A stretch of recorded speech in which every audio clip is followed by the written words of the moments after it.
What up, YouTube?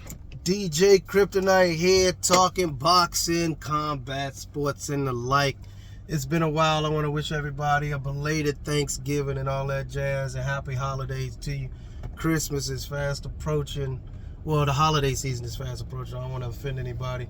But yeah, let's get right to it. It was a great, I guess it was a great boxing card over the weekend with David Benividez and Andrade on Showtime. I guess one of their final cards of the year because Showtime is moving on from boxing and we don't know where PBC is going to end up. So we'll see what happens with that. But I just wanted to express some concerns or just some observations with boxing.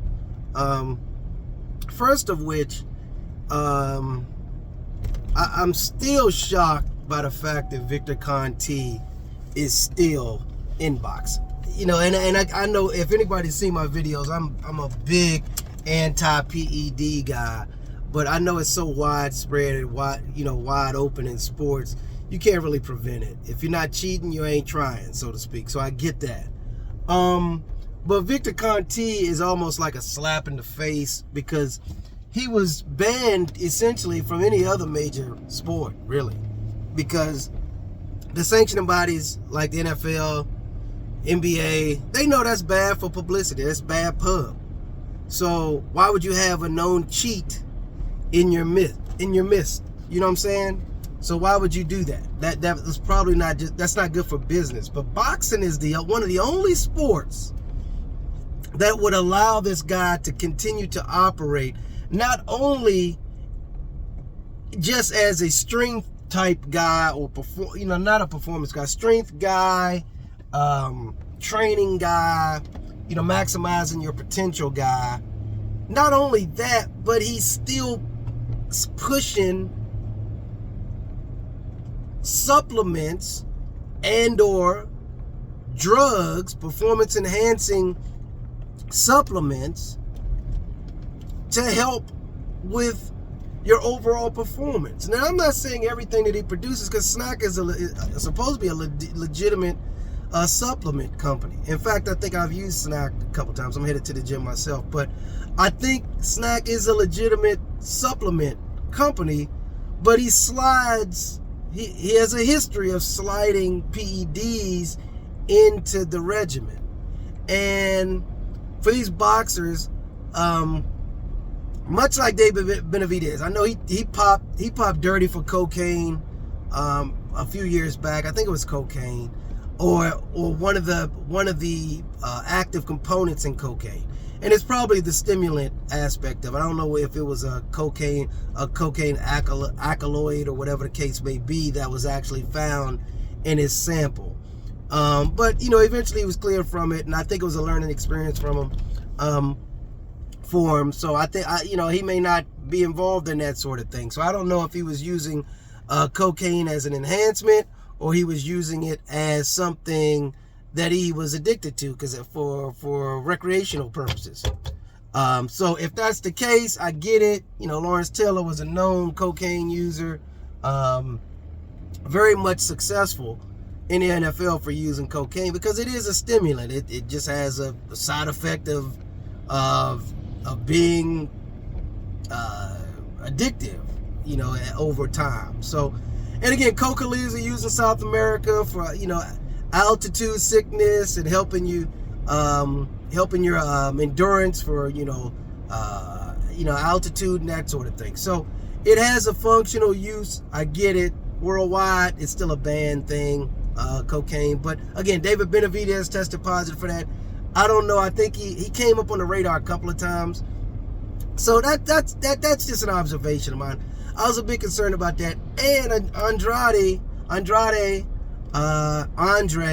or whatever, however you pronounce his name, he's working with SNAC.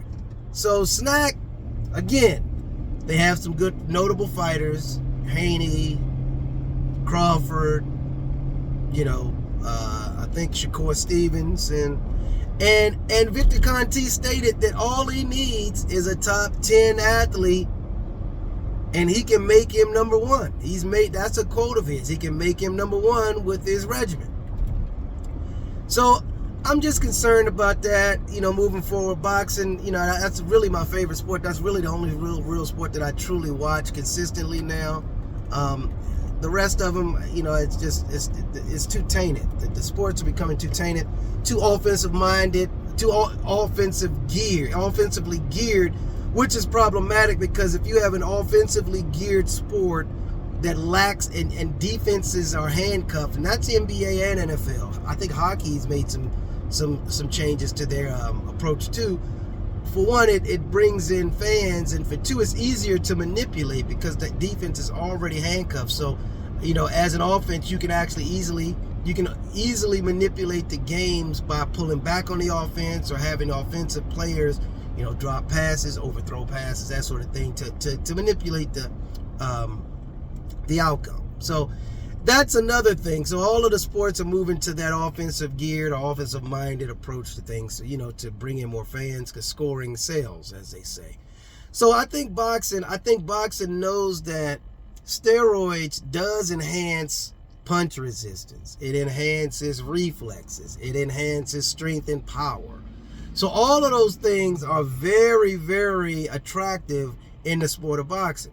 But when you're dealing with fighters who are already to that level or better, and you give them something to further enhance their performance, strength, quickness, punch resistance, that's kind of dangerous. That's dangerous in a sport like boxing. That's all I'm suggesting.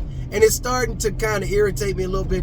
David Benividez, again, his punch resistance is just ridiculous. He can just walk through punches and give a slew of punches. So, and he has that Tyson Fury build, but both of which have tested positive for cocaine, which is interesting to me. They both have tested positive for cocaine. Tyson Fury tested positive for steroids, but he said it came from boar's meat, which is crazy to me. My thing is, at a point, the rules are out there. If you test positive for steroids, you don't have a prescription for some sort of inhalant or cough or whatever, asthma, and you have steroids in your system, I don't know if there is an excuse for that. And I think it should be a longer ban, but I think boxing doesn't have a body that oversees it, that really enforces these things, which makes things a bit more complicated or easier to get around. Victor Conte saw it, he jumped in it, and now he's a big part of boxing. I think it really hurts the sport.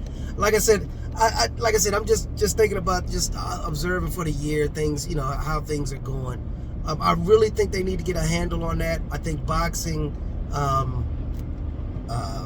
is inherently dangerous, but it's inherently entertaining without the steroids.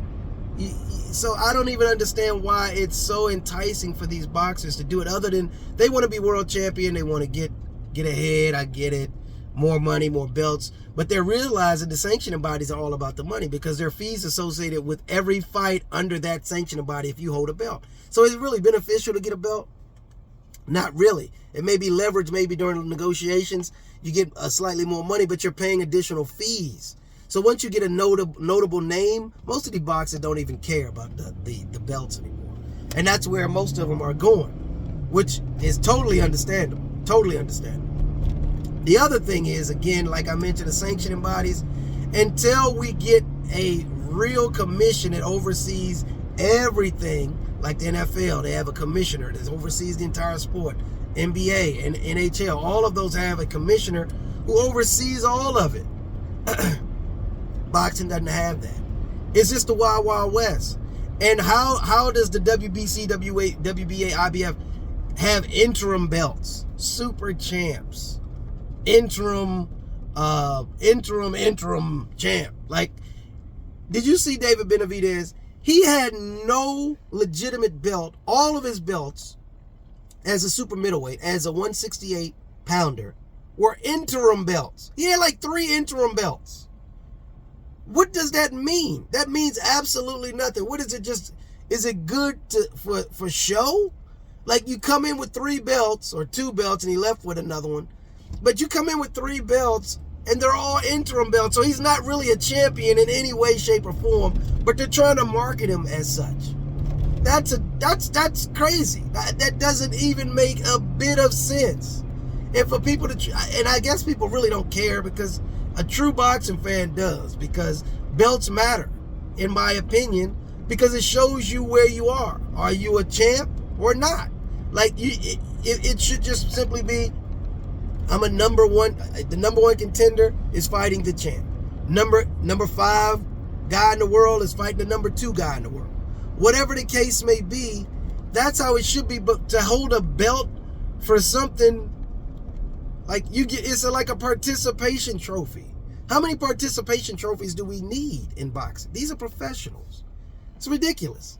So that's something else I observed. I wish we would get a handle on that. But again, Wild Wild West, WBC, WBA, IBF, WBO, which is really owned by ESPN. The WBO belts, they just, I don't know who owns. So those belts change hands and are given to people under a particular banner, which makes no sense to me. It does make sense, I guess, in a sense that it brings, I guess, recognition to the person who holds it. And I would truly believe that Bob Arum probably pays those fees for that, because I think he has an integral part in the WBO rankings, who receives the belt, who fights for the belt. I really do believe that. But anyway, those are just my observations of the sport as of late. But again, like I said, it was a good weekend of boxing, but it was just, I don't know, it's just strange. There's just a lot of strange stuff going on in boxing that I really don't agree with. But anyway, like, subscribe, comment. I'll probably have some more videos coming up. But again, like, subscribe, comment. Have a good evening. Talking to you later. Deuces. DJ Kryptonite out.